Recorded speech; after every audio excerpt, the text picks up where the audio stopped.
My name is Annie Gishiru and welcome to Uplifting Studios TV. Today we are having a panel discussion on racism. This discussion has been sparked by the global movement around Black Lives Matter and has been brought to the fore by the horrific murder of Mr. George Floyd in the United States. Joining me in this panel discussion is Fadzi Whande, Global Diversity and Inclusion Strategist, Nicole Casley, lawyer and policy specialist, and Julie Parker, founder of Beautiful You Coaching Academy. Now, before we get started, Nicole, may I please ask you to kindly do an acknowledgement to country? Certainly. So I'd like to start by acknowledging the traditional owners of the many lands that we're meeting on this evening, the Whadjuk people of the Noongar Nation in Perth, the Wiradjuri people of Bathurst, and the Boonwurrung and Woiwurrung peoples of the Kulin Nation in Melbourne. We pay our respects to their ancestors, to the spirit of their country, and to their elders past, present and emerging. Thank you, Nicole. Now, the intention behind this discussion tonight is for us to be able to build a bridge so that our children and future generations will not be faced with the same issues that we're being faced with today, the issues of inequality around Black people and our First Nations people here in Australia. So we'll get right into it. Fadzi, I'll start with you. What led you to start the work that you do now around diversity and inclusion? Well, if I think about my background, I mean, I was born in Zimbabwe. I did primary schooling in America, moved back to Zimbabwe, then moved to Botswana, then moved to the UK, and now I'm in Australia. So if I think about just that, I feel like my life prepared me for this work, to be quite honest. Each place that I stayed in, I had to learn, different culture and learn the language, understand, just the customs there. And so those experiences pretty much were the benchmark, for me to get into the work. And I like to say to people that I didn't pursue this work, but this work pursued me. And I just found that every organization I worked with, they would ask me to either develop a training package or come up with engagement initiatives for underrepresented groups. And so that's really how I began in this kind of career. I then spent a lot of time doing a lot of gender equity stuff and was part of the Australian National Committee for UN Women to go to the Commission on the Status of Women with my earlier piece in gender equality. And then that moved to racial equity. And so I was a consultant for a US-based organization around, anti-racism work. And I guess that's how I sort of got involved in that. And then from then on, I just got, engaged in advocacy for people with disability, for LGBTI people. And then before you know it, you just kind of become an all-rounder global diversity and inclusion strategist.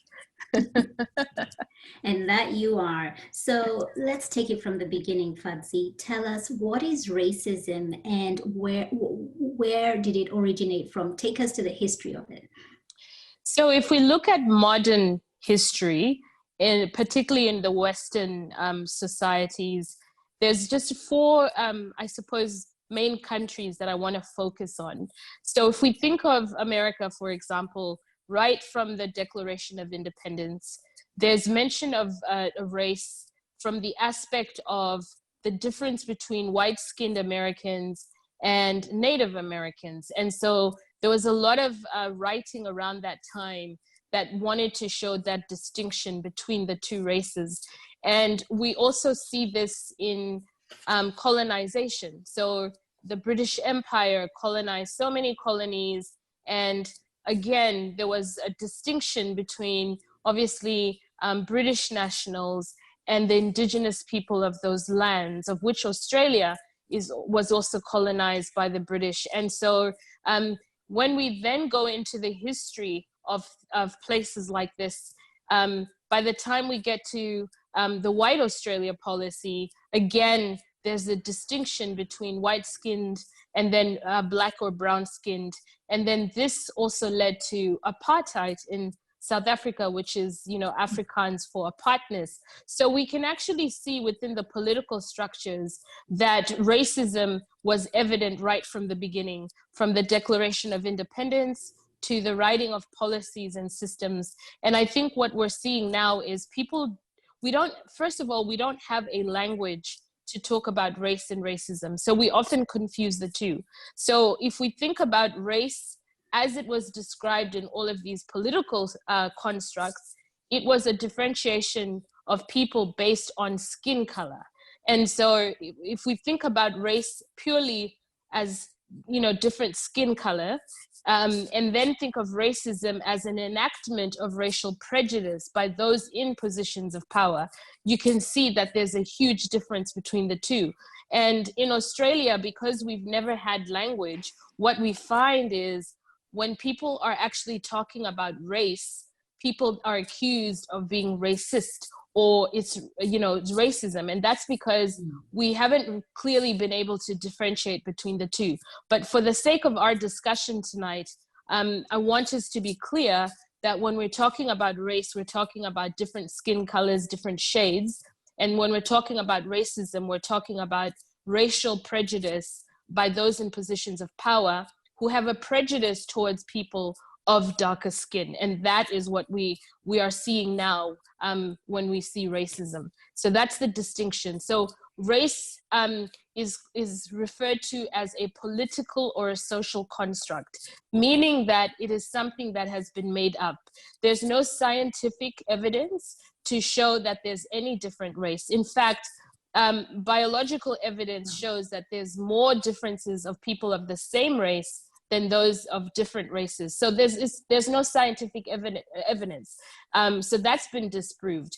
And there's no scientific evidence because it was a social construct. Somebody, whether it was Thomas Jefferson, noted that there was a difference, and that is how race came to be. So the foundations of all our political structures, which have now become social constructs, have actually been birthed out of division, out of a difference, out of a need to clarify white-skinned and black or brown-skinned. So there was obviously an element of superiority by those in positions of power to do that. So I think it's important that we have that basis in order to form discussion and narratives around that. All right, beautiful. So I want us to get into breaking it down, Fadzi. If you could just break it down for us, because it is the question that's been coming up about not being racist and being anti-racist. What is the difference between that? So I think, again, we have to go back to the social construct. And when we talk about social or political construct, that is like structural racism or systemic racism. And so I think what we're seeing within these movements is, people have been just really frustrated at the silence, like the fact that people have been quiet about it and all this injustice. And so I think when things started trending in terms of being racist and anti-racist, it was really out of this, notion of the people who are being quiet to say that, being quiet doesn't make you anti-racist. Being quiet, and not doing something, you've got to act, because sometimes you're, being silent means that you could actually be enacting racism even more. And so it's about taking action. It's about how can we dismantle a structural oppression. And so I think, for us to truly understand how we can do that, we have to go back to the definition. So really, racism is racial prejudice plus power. And so in this case, a lot of power has been placed with those with white skin. Not to say that every white skinned person is a racist. No, what we're saying is because of the definition and how in modern society these political structures of racism came to be, it was based on the fact that there was a differentiation of different races. And so for us to truly be anti-racist, we have to attack the structural and systemic systems that have created it. And so it's not enough to just say, you know what, I don't agree with this ideology, or, you know, I don't like the fact that Black or brown people are treated unfairly. I think that has to be, what you need to do is to show action. And so these are the conversations that we're having right now, where people are now calling people out to say, you know, good wishes or hashtags are great, but what are you actually doing to show that you are truly, you know, anti-racist? What are you doing? You know, how are you using your position or the privilege that's attached to those in, you know, in the dominant group, which in this case, when we talk about race, the dominant group is those with white skin. And again, I say this because every time we talk about racism, we have to go back to how race has been defined, and we isolate race. So in my work as a diversity and inclusion consultant, we tend to look at the various definitions of diversity, and knowing that diversity is about difference. And there's so many different factors, you know, LGBTI, gender, etc. But we have to isolate race and treat it as a separate element of that diversity. And so I like to give an analogy of, you know, the difference between diversity and inclusion, for example, as like baking a cake. And so if you think about all the ingredients that you use to bake a cake, the flour, the eggs, the milk, sugar, I'm not a very good baker, so I probably might leave out some ingredients. For me, all of those ingredients are the diversity, and the mixing of those ingredients is the inclusion bit, and the finished product, the cake, would be belonging. Now another thing I want to add in this is the difference between equality and equity. So with those different ingredients, we know that we can't treat milk the way we treat flour. So we can't put milk in the top of a shelf because it might rot, you know, it goes bad, right? And vice versa with eggs. You can't just throw them somewhere because they'll break.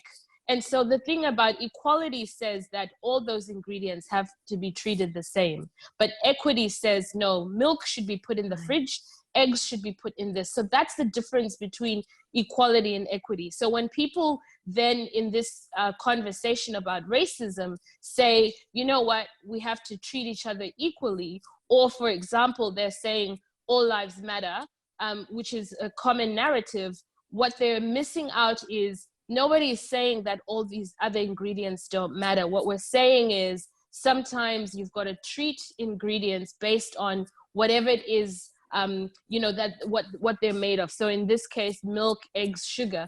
And so when we're talking about all lives matter, we're not saying that they don't matter. What we're saying is because of systemic racism, Black lives matter. Over time, over years, there's been a disregard for Black life at a level and at a systemically where they've been treated inhumane. And as we go through this conversation, we'll even look at examples of how this is within our own country of Australia. Beautiful. And so why did it take the death of George Floyd for this kind of outcry, this kind of awakening to happen now? You know, it's so funny because, you know, I've been talking to my friends who are in the States and people who've been in this movement for a long time. And to be honest, the messaging has always been there. The deaths have always been there. It's unfortunate that, you know, I don't know what it is particularly about George Floyd that caused people to think, you know, enough is enough, because before George Floyd, there were so many other people. I remember thinking after Philando Castile, oh my God, I don't think we can get, you know, like this. And then there's Mike Brown. You know, there's been so many people. And then there are others where we don't know their names. I think it was a combination of so many different things. I think it was the outcry. It was, you know, giving voice to something where people just feel, you know, enough is enough. And if you look at all the protests that have happened throughout history, you know, in terms of Martin Luther King, for example, the civil rights movement, and all the work that they did before the day that Rosa Parks just decided to sit down in a bus. You know, we could look at and say, what was it about that particular thing? You know, and sometimes I think it's the conditions. We've just come out of COVID, where it affected African Americans disproportionately compared to everyone else. So I think there was a lot of things that were brewing, and then it just came off the Ahmaud Arbery, where we started seeing people who normally were not even saying anything, now feeling the injustice of that. And then of course, George Floyd, and we saw how graphic and visual, you know, that was, particularly the manner in which he died. And I think collectively people just rose together and thought, you know what, enough is enough. Whatever reason caused public outcry, I think what tipped it is we started seeing white allies now leading the forefront. Before all these killings, it had always been Black activists. You know, for a long time, we'd been trying to get some of our white allies, not to say that they weren't there, but what I've seen in the last few months, I've seen more white allies leading the charge. And I think that's what it is recognizing that, you know, people of influence, people in power, people of the dominant group are the ones that can change and really carry this message further. And so I think that's what we've started to see, this outpouring where it's like, you know what, enough is enough. Something has to be done. And what would you say to the people who think that protesting has disregard to the pandemic that you've mentioned, and looting, that looting is taking away from the movement and the cause? It's, you know, I've been doing this work for a number of years, and you know, there's a few things that we see when we talk about race and racism in terms of, you know, the pushback. And usually when people don't focus on the root and focus on the symptom, so they don't see people in the way that they should be seen. So what you'll find is we'll focus on things that are around it. So a pandemic is terrible, of course, but we could never, I suppose, justify anything like that. But the moment other things become more important than a human life, I think that's when we recognize our society has a problem. The more we focus on a pandemic rather than the human life and the lives that are being impacted, I think that's a problem. The more we focus on the fact that there's looting and there's rioting rather than what is the system, what is society, what does society look like that has created you know, this system that we're seeing now. And this is not to say that the looting and the rioting is okay. By no means am I saying that, you know, that's okay, because I know that people have lost properties, and it's really not good for anyone. But remember that in these times of looting, you know, some people are just opportunists. So this isn't the looting and that we're seeing is not just by, you know, Black people. In fact, there's been so much evidence to show that a lot of the looting is being done by white people. And it's not that. I mean, if people are in need and an opportunity presents itself, then people are going to use it. But I think we're focusing on the wrong thing. We need to focus on what is the root, what has created this problem. Why are people looting? Why are African American men losing their lives? Why does racism exist? I think we're losing focus when we change it to other things. So what I would say to people who are mentioning that, I would say, yes, it's terrible that this is happening, but let's look at the root. Let's look at what is creating a society where looting and rioting is happening and all these protests. It's because we have disregarded the importance and the value of a human being, especially a Black human life. Absolutely. Nicole, give us the local perspective here in Australia. So as an Aboriginal woman, when you see this outcry, how does it make you feel? Look, I mean, the entire situation is incredibly sad and devastating. And I think as Aboriginal people, we feel a real kinship to the situation that African Americans are facing in the United States, because there are a lot of parallels. But I think also it's somewhat frustrating for us as Aboriginal people in Australia that it takes this horrific footage of just tremendous violence being carried out on Black and brown bodies in America for any sort of self-reflection to take place here, that, you know, these sort of things have been happening here for a very long time, and they happen with appalling frequency. And there is very little concern about it when it happens in Australia. And I think it, you know, there's this feeling that it's so much easier for Australia as a country to point its finger at the US and say, oh, look, we're not as bad as them. Because that doesn't take any self-reflection. It's all about, you know, oh, what's happening in the States is just terrible, and aren't we lucky that we're not as bad, which almost as if it's a competition, but it's also simply not true. The rates of incarceration of Aboriginal and Torres Strait Islander people in Australia are actually much higher on a per capita basis than they are for African American people in the United States, which is in no way to take away their appalling statistics there. But I think it reflects a general lack of knowledge and a lack of understanding of what's happening on home soil for us. So it can be quite frustrating, but it's also very heartening, I think. I think that's the big takeaway from this, that it's heartening to see that, you know, putting all of that aside, non-Aboriginal Australians are actually starting to listen now. And it's not that we haven't been, you know, saying this for a very long time. We've been saying the same thing for a very long time. And we've been drawing attention to the situation here for a very long time. But now people are starting to listen. And whether that's because, you know, of the 24-hour news cycle and the prevalence of social media, and everybody, you know, everybody has a video camera in their hand. So the racism is being filmed now.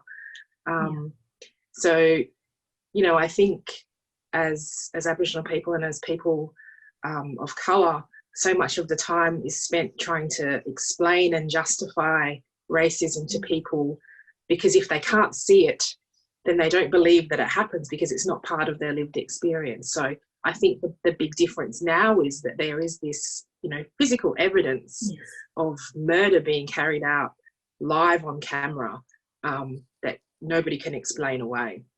So I think it's awful that it's taken, you know, having been forced to relive violence perpetrated on Black and brown bodies on the TV 24 hours a day. That's what it's taken for the message to get through, that it's actually, you know, enough is enough. Enough was enough a long time ago.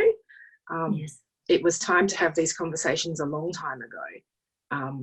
But it seems like the momentum is here now. So it's really heartening, and it's really, I guess, created hope that we can actually start to have those really challenging conversations and think about what we need to do as a society to start addressing the underlying reasons for this sort of thing happening. And speaking of challenging conversations, let's talk about the deaths in custody. The 432 deaths that have occurred since the Royal Commission back in 1991, some of which have resulted in murder charges being laid. Let's talk a little bit about that.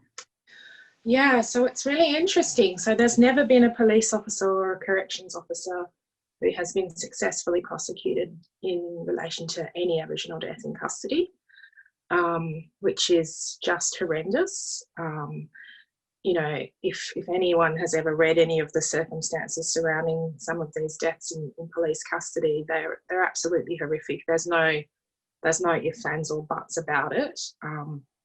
But as yet, we've not seen a successful prosecution in a criminal court. We do have a couple of cases now where murder charges have been laid against police officers, one in relation to Joyce Clark in Geraldton, and one in relation to the young man who was shot by police in Yuendamu. So we're yet to see how that will actually result, but I think it's a little bit sort of, I don't think people realise when that figure of 432, as you said, that's since 1991. If you consider the number of deaths in custody that happened prior to 1991, you know, including all of the frontier wars and all of the Aboriginal and Torres Strait Islander people that died in police custody prior to that, the real figure is likely to be in the thousands at least. So it's sort of, it's almost, it doesn't give the full picture, because I think, you know, it's a handy figure and it's a horrific figure on its own. But that's since 1991. So, you know, in the 29 years since the Royal Commission handed down its report, we've still seen that higher number of Aboriginal and Torres Strait Islander people dying in custody, which is just, it doesn't bear thinking about it. It is crazy that it's still happening at that rate. And that's men, women and children. So, you know, in Australia, the age for legal criminal responsibility is 10 years old, which is quite astounding when you think about it, that a 10-year-old can be held criminally responsible and be held in prison, essentially. So those deaths represent people aged from 10 upwards, which is, you know, I think it's easy to sort of throw the numbers around, even though they're, you know, they're horrific on their own, but you lose the impact because people don't really understand. We don't talk about it in Australia. And it goes back to my earlier point, it's so much easier to point our fingers at other countries and say, oh, well, we're not as bad, but we actually are. We just don't talk about it. And when I say we don't talk about it, I don't mean we don't talk about it. Aboriginal people have been talking about it ad nauseum. But it doesn't get the attention, and it's almost, I think it's a sort of feeling that, you know, it pathologises criminality for Aboriginal people. It's like, well, you know, they break the law more, so of course they're in jail more. So, which is a really, you know, if you start unpacking that, that reflects some really problematic and troublesome assumptions about Aboriginal people, and again ignores all of the factors that lead to those interactions with the justice system, you know, over-policing and lack of housing and bail options, and, you know, being in prison for poverty, essentially, in Western Australia, where we still have the ability for people to go to jail because they can't pay fines. That legislation is still in effect in Western Australia. That legislation is why Ms Dew was in prison. And she was arrested because she called for assistance from the police in a domestic violence situation. And when they came out and checked her name in their system, they found out that she had fines outstanding, and so took her into custody. And we know, of course, that she died quite horrifically. So there are so many factors that lead to it. And we've been talking about it for so long. And there are so many of those recommendations that the Royal Commission handed down that haven't been implemented. And unfortunately, in Western Australia, we have more deaths in custody than any other state in Australia. We have, well, it was 108. It's actually gone up now. So 108 of those 432 deaths in custody occurred in Western Australia. And when you consider that we have a population of now 2.7 million people, that's a horrific number. And certainly not something to be proud of, that we're leading the field in that regard. And it just shows that we've got a really long way to go, and some really tough, challenging conversations that need to be had, and some really unpleasant parts of our history that we need to start confronting. And do you think this can be attributed to the fact that there is a culture of silence and oppression? Absolutely. Yes, I think it can be attributed to a number of factors. I mean, obviously this nation of Australia that we all live in, and I'm sure that we're all very happy to live in, but it was founded upon the dispossession of Aboriginal and Torres Strait Islander peoples. And there's been a succession of legislations, both Commonwealth and in the states and colonies, that have been directed at continuing that oppression of Aboriginal people quite actively and deliberately. You know, the Stolen Generations, the White Australia policy, all of those things were very deliberately enacted. It wasn't you know, a mistake or by accident. There was definite intent behind them. And we still have discriminatory laws in place that actually affect Aboriginal and Torres Strait Islander people differently to the rest of the population. And the only reference that we have to Aboriginal people in the Constitution of Australia is in the race power, which is used to make discriminatory laws. So it's not a positive mention. It was used to, enact some of those pieces of legislation that had such a terrible impact on our communities. So I think, it is the culture of violence, but it also goes back to the foundations of Australia. Like, it was built on the oppression of Aboriginal and Torres Strait Islander people. It's one of those things that you see, the social media memes and the things going around, but it's true. The system isn't broken. It was built this way.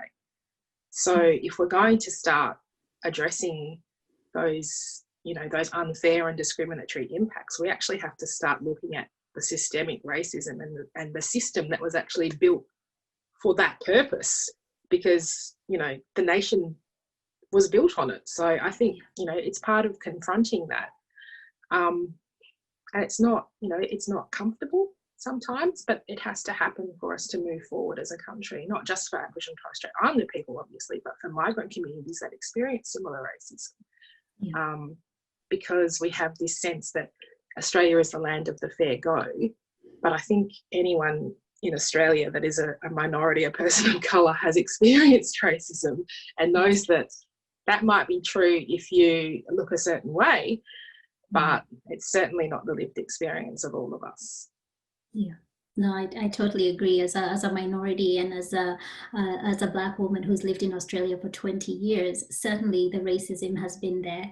Nothing compared to how it is in the United States, but from the aspect of it being very covert. You can't almost see it, but when you look back and think about it, you're like, hang on. Yeah, that was, definitely discrimination and lack of opportunities in many, many ways. But Julie, I want to bring you into this conversation. As a white ally, how does this all make you feel? Well, I think it's a really mixed lot of feelings, Annie, truth be told. And one of the things that I think is very important for white people at the moment is, from a humane perspective, being able to look at the murder of George Floyd and the uprising, even greater, of the Black Lives Movement, and here in Australia, Indigenous rights as well, and feeling something at least about that, because one of the great privileges of being white is that, if somebody chooses to opt out of that and say, well, look, that doesn't really have anything to do with me, I can sort of separate myself from that. And that's where we will remain stuck and not addressing things at a systemic level. And that's, of course, privilege in action. And so feeling anything at the moment is very, very important. But it is somewhat mixed, it is anger and frustration and horror and a whole range of other things, which I think are all natural human responses to the tragedies that we've been seeing. But also, I will admit, if I can be really honest with you, there's some frustration there as well, because I really appreciate what Nicole and Fadzi have been saying, is that this issue is not new. And why has it taken the heinous murder of George Floyd to get us to a position where white people are now finally starting to step into a space where they're recognising that the system of white supremacy is something that has been created by us, perpetuated by us, given us power in so many different ways, that is seeing the loss of lives and livelihood and displacement of land and so many other things. Why is it now that we're doing something about it? But I have to also be careful, and I think all white people do, not to get caught up in that feeling too much, because that's also where we can spin our wheels and get stuck too.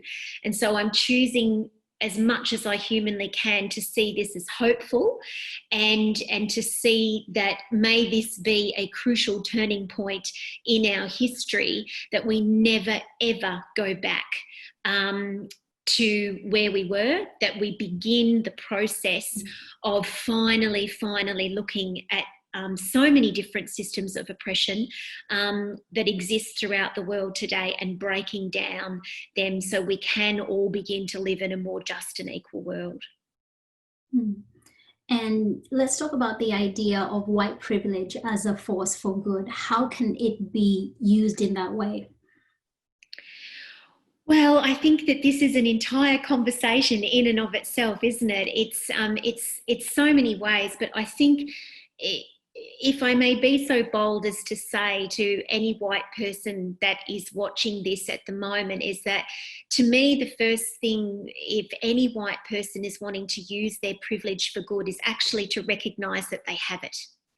Because there's an enormous number of white people out there that still do not really understand and recognise that they carry, because of their white skin, an enormous amount of privilege in life. They do not have to worry about being racially profiled by the police.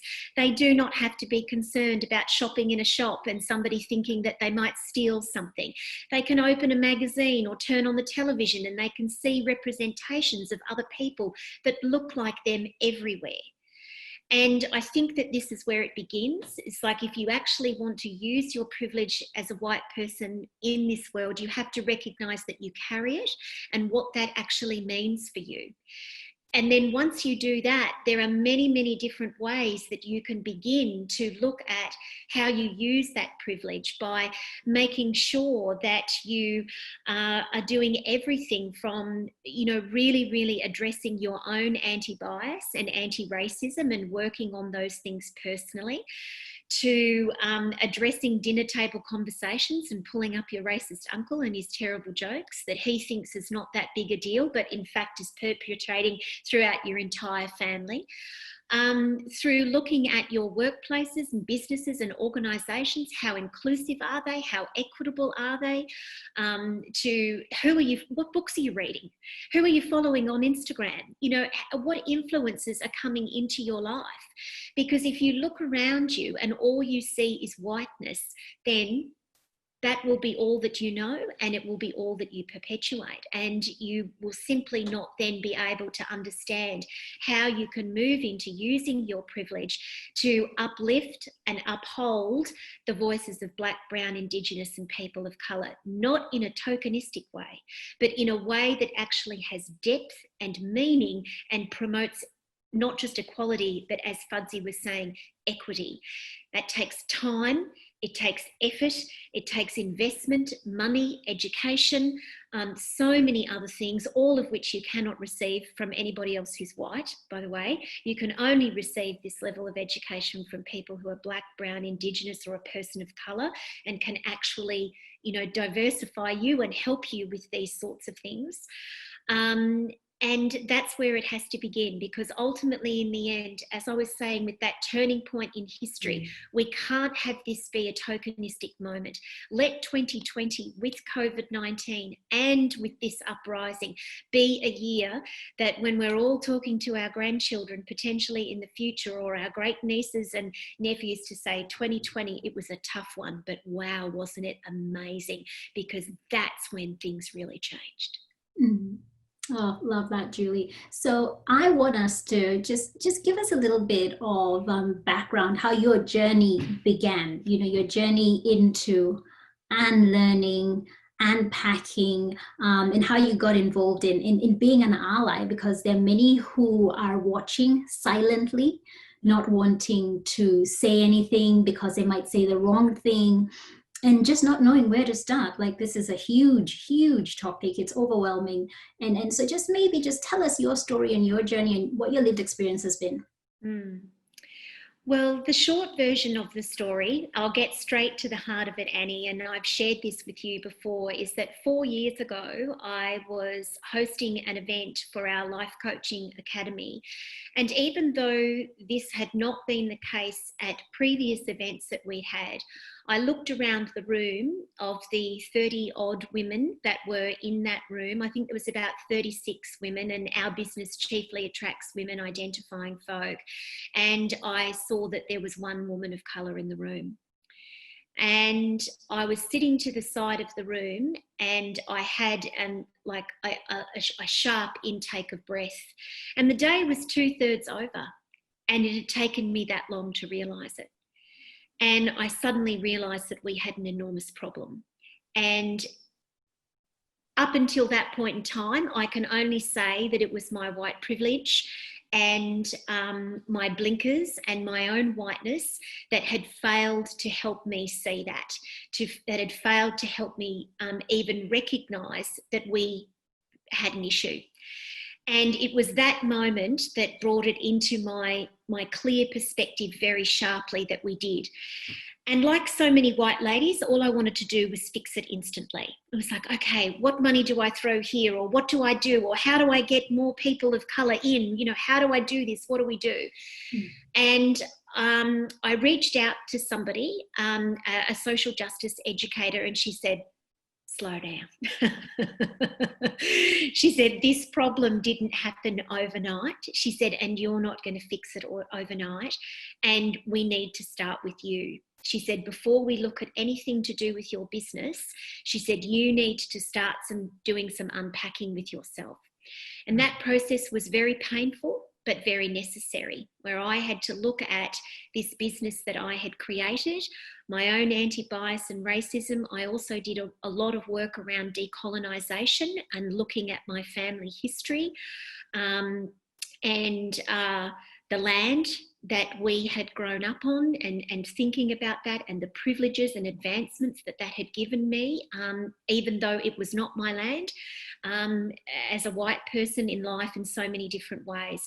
That was very necessary to start with, which relates to what I was talking about earlier, and the necessity for white people to do this work themselves first before, you know, just simply running out and sharing black squares on their Instagram feed and thinking that that somehow or another is, you know, the antidote to this. It's like, no, it's a lot deeper than that.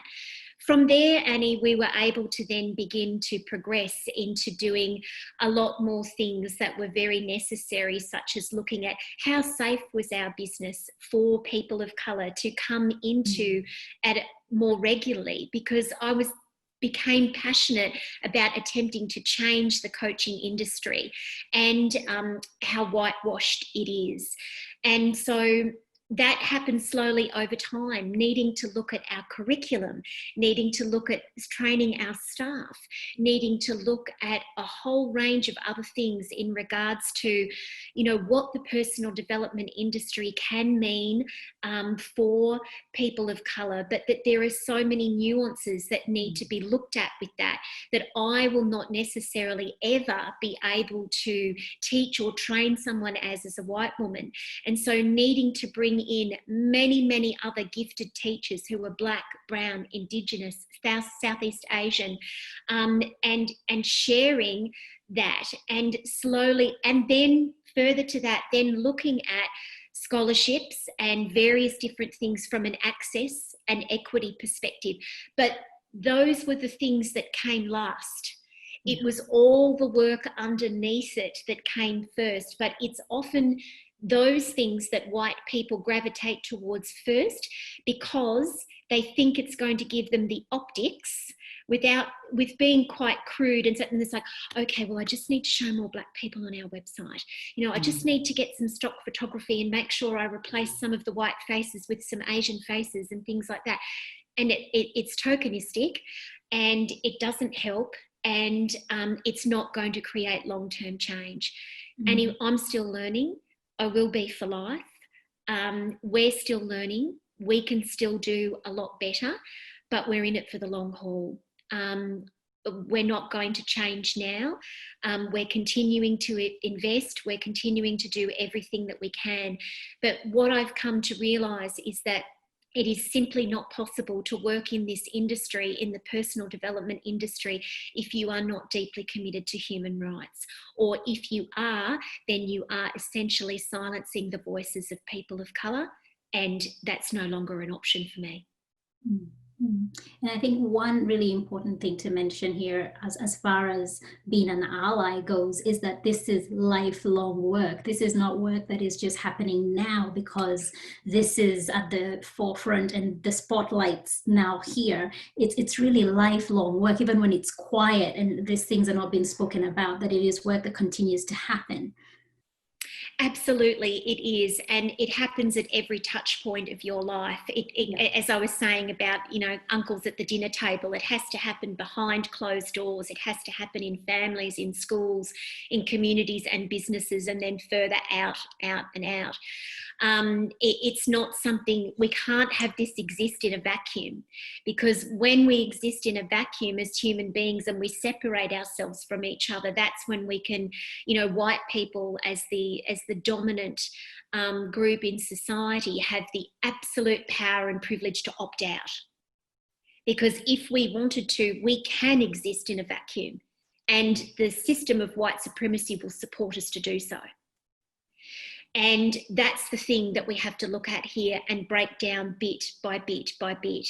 But that breaking down of systemic racism and the system of white supremacy does not happen if white people also don't do their work, and they also don't understand that this is going to come with discomfort. This is going to come with being called out. It's going to come with all of which I've had happen to me. It's going to come with making mistakes. You're going to screw things up. You're going to say things wrong. You're going to do all sorts of things. And you have to be okay with that, knowing that there are people that are being killed. And so your discomfort and your level of needing to work through this, particularly I think as white women, where we carry such torches for being good white girls and just good girls in general, and having that challenged by anybody, it rocks our foundation. And it's like, well, sometimes we're just not. And in many, many instances, we're not. And this system of white supremacy proves that we're not. And so to have that broken down, we have to be broken down a little bit too. And that comes with an enormous amount of discomfort before we can rebuild. But it's nothing in comparison to what's happening to the lives, in particular throughout the world of Black people right now. Absolutely. And Fadzi, I'll come back to you now. I just want to ask the question, how do we start a conversation on racism in the workplace? My past experience in corporate has been in HR, and certainly this is a very difficult conversation to have in the workplace. And I know you're doing quite a bit of educating in this space in the workplace. So how can we begin that difficult conversation?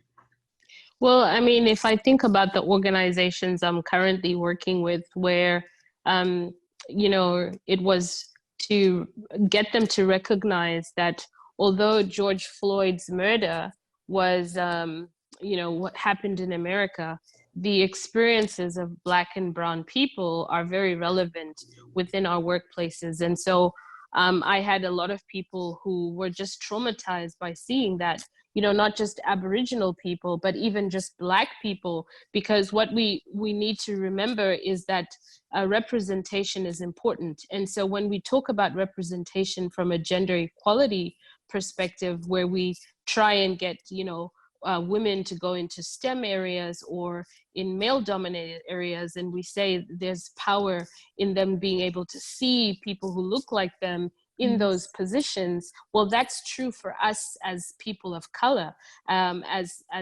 Aboriginal and Torres Strait Islander people. When we see people who look like us being abused, being traumatized, it has an impact on us. It doesn't have to have happened here, but that is the power of representation. So I suppose one of the ways I do that is by saying representation is important. And so we need to analyze and look at our own systems and see how inclusive are we being.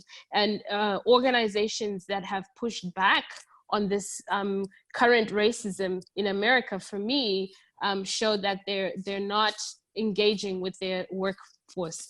I mean, we know from an Australian perspective that a lot of people who are born overseas already, you know, our country is made up of that. And so it is impacting on people, because what's happening is we're being re-traumatized and re-triggered.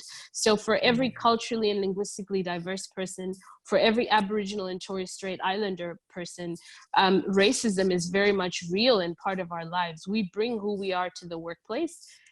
We can't switch off who we are at home and then come to work and be something else. And so I think organizations that where people are recognized as the most powerful asset and the most important asset will actually create opportunities. What I call these conversations is creating a platform for healing. So we need to create more of these spaces. And so, you know, workplaces are doing that. I mean, I've been engaged just even in the last couple of weeks where they're saying, look, we recognize it's a problem. We don't know how to deal with it. And I'm like, well, why don't you start by asking your staff? Ask your staff how they're feeling, because you don't need me to come in to tell you that people are struggling. And so like our, an organization I'm currently involved with, you know, the CEO sent out a message today just to talk about the importance of it and say that we're going to be, you know, having these conversations, and immediately got an email back from a staff member who said, you know what, thank you so much. I've been waiting for just seeing an email like this. I've been carrying so much. And this person wasn't born in Australia, was born somewhere else, but was just waiting for that. And then that actually opened just all these emails going to the CEO. So people are carrying things, and we just assume that they don't. So I think workplaces, if they're passionate about creating an inclusive work environment, the conversation has to include negative experiences, even experiences of race. But having said that, what I also want to say is, don't overburden people of color and Aboriginal and Torres Strait Islander people by asking them to talk about their experiences, because that is re-traumatizing. And remember that we carry a lot of intergenerational trauma. So when people say that these experiences are new or they shouldn't be held accountable, because I've heard some of my white friends say, well, you know, we're not responsible for slavery. We're not responsible for colonization. We're not responsible for the white Australia policy. You know, why can't you guys get over that? And I'm saying, well, we have intergenerational trauma. I know the experiences my parents went through. They told me about what my grandparents went through, and that's passed on, you know, from generation to generation. When we are born, we're already born with trauma, because racism has not gone away. It's very much in our lifetime. It was in our grandparents' lifetime, and so forth. And so we carry that. So every time we're asked to repeat those experiences, it is a burden. And one thing I always say, like, when I get sick and I don't know what's wrong with me, I always go to Dr. Google. And Dr. Google, I don't know how many times I've planned my own funeral because of Dr. Google, you know, where I'm just like, oh my God, I self-diagnose. And so the interesting thing is, we will go to Google to look for things like that. But why can't we use Google to actually find out the historical context? Like, what is the historical context for Aboriginal and Torres Strait Islander people? What are some of the experiences that they've gone through? What are some of the experiences they're going through? So I think we need to do the work before we ask Black or brown people to do the work for us and with us. You do your homework, you know, do something, bring something to the table, because, you know, we often have that burden of educating the majority of what our experiences are. And I think it's important, if we want to be true allies in this, is to acknowledge the trauma that we've experienced, you know, affirm us in our value. We don't have to justify, we don't have to be, you know, blamed or judged just because we're raising these issues. And I think workplaces need to create psychological safety in the workplace, so people can speak up and share their experiences, just like we do for women, just like we do for LGBTI people. We need to do the same for people of color. And when we do that, then we're able to talk effectively about the experiences of race and racism without the associated feelings of guilt and shame that often, you know, some white allies well, I won't say allies, because allies usually are woke, but some white people feel sense of guilt and shame when they approach this. And it's not about feeling guilty. It's not about feeling shame. It's just about allowing people to share their experiences in a safe environment, you know, where they don't feel like, you know, this is a burden as well. Thanks, Fadzi. I have a last question, and you know, we could go on and talk about this because, you know, a panel discussion on racism. Honestly, there's so many things that we haven't tackled, but we can only do so much with the little time that we have. Nicole, this one's for you, and it's about how can we incorporate First Nations people's experiences into our workplaces. Yeah, that's a really big question, isn't it? I think, firstly, I'll just say everything that Fadzi just said, 1000% yes. She basically said everything that I would say. Okay. I think, you know, a lot of workplaces nowadays have reconciliation action plans, which is fantastic, but it's really important that they're more than just a motherhood statement about, you know, we recognise that Aboriginal people were here and they have value, which is fantastic, but it has to go beyond that. And the term that I like to sort of talk about is it has to go beyond reconciliation and become reconciliation. So there has to be some accountability, and there has to be some sort of concrete actions taken in the workplace, you know, in your school, in your personal life, that go just beyond those sort of lovely touchy-feely statements that, you know, make everyone feel really, really nice. And then it just sits there, you know, with all of the rest of your HR documents and policies, and it doesn't really achieve anything. So it needs to have value, and it needs to be something that you can hold yourself accountable as a workplace and as employees and managers in that workplace. And you can look at it and say, okay, well, you know, we've had this reconciliation action plan now for 12 months. What have we achieved? And if we haven't achieved the things that we'd like to achieve, why is that? What can we do better? And I think that's the really key thing. It needs to be, as Fadzi and Julie have said, a process of constant learning.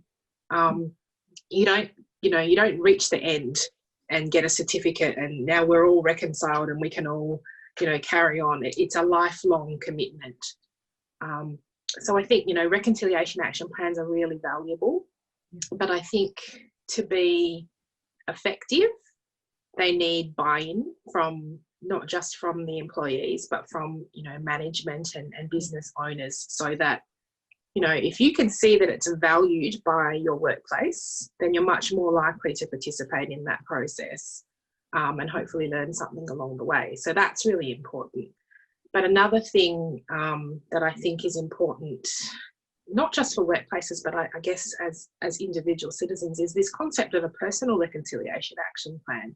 So what actions are you going to commit to personally to educate yourself and to develop yourself and to have those challenging conversations that, again, as Julie said, you're going to feel some discomfort and sometimes you're possibly going to run up against some anger and some resentment from Aboriginal and Torres Strait Islander people and people of colour, because, you know, those are feelings that have developed over generations of trauma and oppression. But it's really important to stay, I guess, on track and committed to that process and understand that, you know, that there might be challenges along the way, but that's part of the journey of, you know, of educating yourself and developing that anti-racist approach. So I think, you know, that the overall reconciliation action plans, if they go beyond sort of performative allyship and motherhood statements, are fantastic.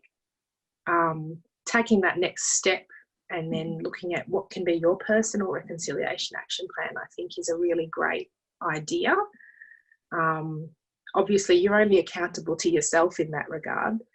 So, you know, you have to hold yourself accountable for your action or your inaction in that space. But I think it's a really good, you know, just make a list of things that you want to learn about. And I think the best way to do that, because it can seem overwhelming, I think that's one of the big challenges that white people face, is it can seem so overwhelming. Like, where do you start?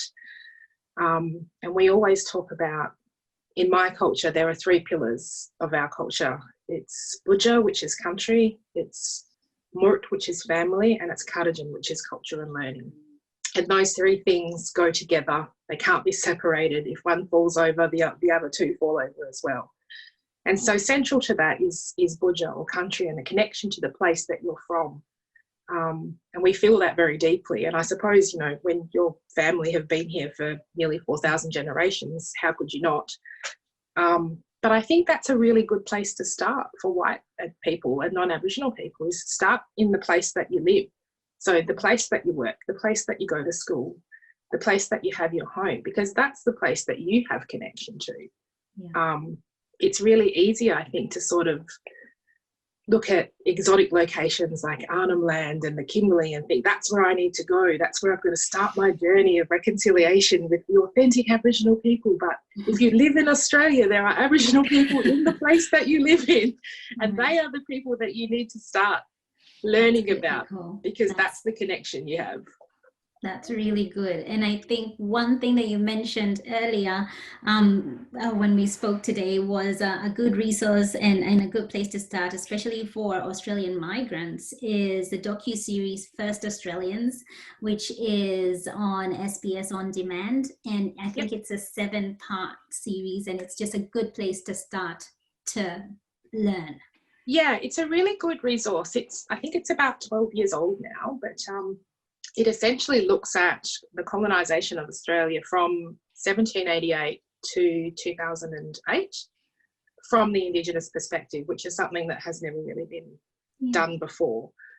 As you said, it's a 7-part series, so it breaks it up into 7 sort of hour-ish long documentaries, lots of fantastic, really knowledgeable and well-respected Aboriginal and Torres Strait Islander people involved in talking through some of those really big points in our history. So obviously early colonisation and what that looked like, the freedom rides and the Aboriginal civil rights movement that took place in the 1960s and 70s here, and the referendums.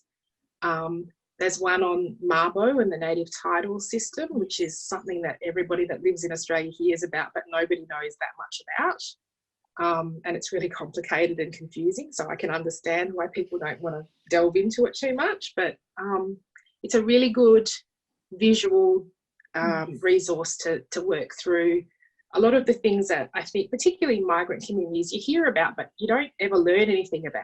That's right. Because we learn very little about it in Australia. So if you're coming to Australia as a migrant or a refugee, you're not going to have even that very minimal surface level examination that we do in Australia. So I think that's a really great resource to start with, and then it can lead you sort of, there's lots of resources that are linked to it. Yeah, really good place to start, and really accessible. So thank you so much for that, Nicole. And we're going to wrap it up now. We're going to wrap it up. And I just want us to go around the virtual table. And if you could just tell us what you're currently working on, or how people can support the work that you're doing, and where we can find you. Well, I guess I'll start then. Yeah. So I think the thing that I'm really passionate about outside of my paid employment is my involvement with the West Australian Aboriginal Leadership Institute, which my dear friend Rochelle is the co-founder of. Yes. And obviously that institute runs leadership programs that are culturally based and designed with Aboriginal people in mind, by Aboriginal people. It started out with the Yogurjanabidi Aboriginal Women's Leadership Program, of which I'm a graduate, but has also expanded now to elders programs, men's programs and young people's programs. So I'm really proud of the Institute. I'm a very active member of the alumni, and I've delivered workshops to several of the leadership cohorts now. And I just think it's so unique because it's designed by us, for us, and offers an opportunity that a lot of Aboriginal and Torres Strait Islander people don't ever get, and sort of works as a bit of a window into formal leadership and coaching that, as we've discussed, has historically not been particularly inclusive. But we've got some fantastic graduates through the program now, well over 100 in the women's program. So There's a Facebook page and a website, West Australian Aboriginal Leadership Institute in Western Australia. All right, beautiful. I will put that in the details below the video so that people can look at that. Fadzi, what are you currently working on? How can people support your work? Where can we find you? So I'm involved with 3 organizations. The first is the Museum of Freedom and Tolerance. I'm a board director there, looking at human rights, prejudice, and racism. So you can follow our page. We currently have a campaign running at the moment looking at human rights and the instruments and how that plays out currently. So please go to our webpage and look at that.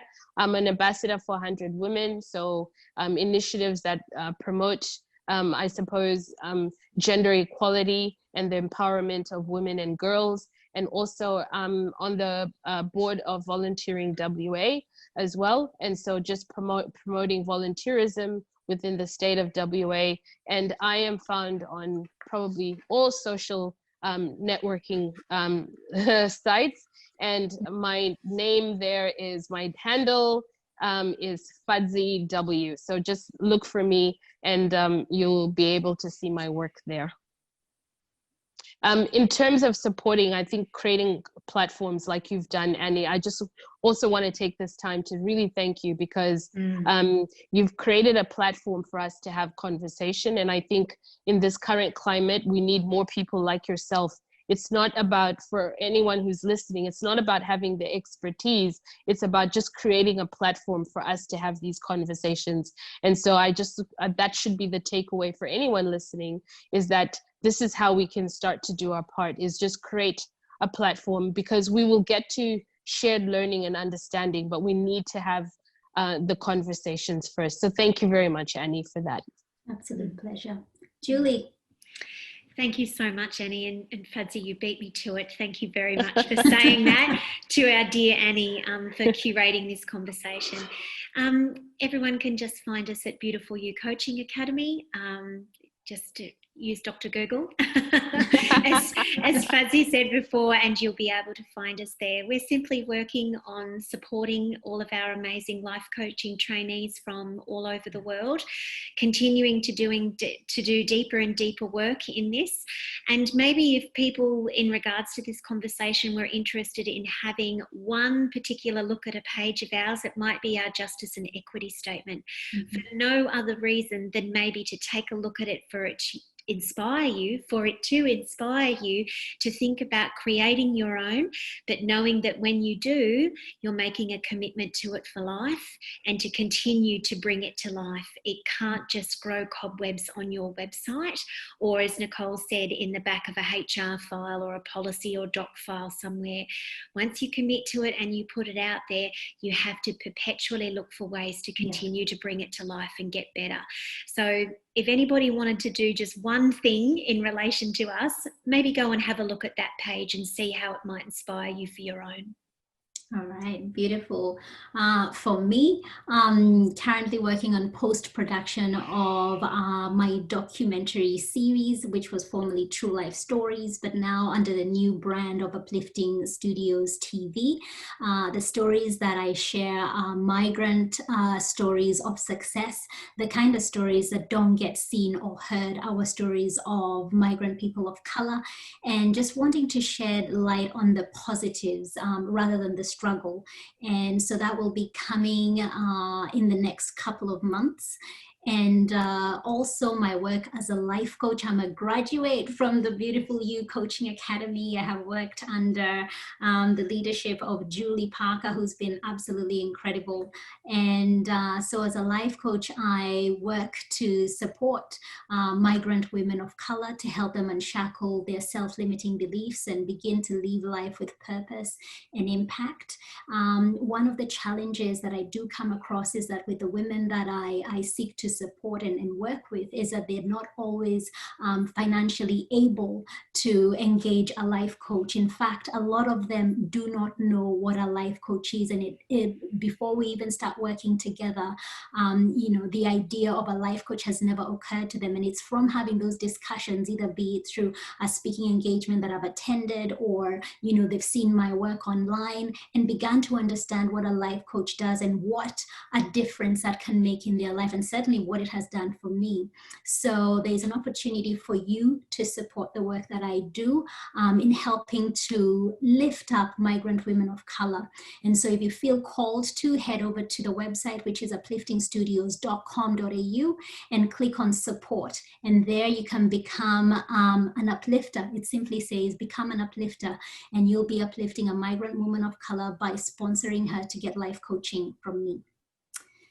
And I think that brings us to the end. I just want to say a very, very big thank you to each and every one of you. Fadzi, Whande, Nicole, Casley, Julie Parker. Thank you so much for doing this and for the expertise and the lived experience that you brought to the table, the virtual table today. A very, very big thank you to you. My name is Annie Gishiru. Thank you so much for watching Uplifting Studios TV.